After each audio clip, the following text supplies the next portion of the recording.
my dad and Tita Sherry. I mean, hindi ko wish na dalawin nila ako in my sleep, no? But there's so many things that I would want to say, but I still say it. Even before I sleep, when I wake up, everyday life, may mga days na I think of them. Marami akong gustong sabihin, like daddy ko, like, you know, like what? Na parang look at me now.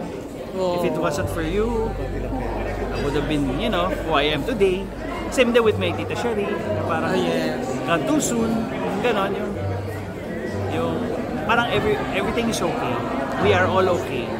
And thanks to you, yung ganon na marami kami natutunan. Yan, yung mga ganon. Yes, pero walang paramdam or sa panaginip mo? Ganun. Alam mo, when Tita Sherry passed away, hindi pa nga siya ang nagparamdam eh. What was my dad? Napaginip ko si daddy, parang yeah, he was doing okay and parang ayaw niya ipahiwatig na may kasama na siya. Pero technically, if you would paghihimay-himayin mo, yun ang gusto niya sabihin. Yun ang sabihin na kasama ko na si Tita Sherry, yung gano'n.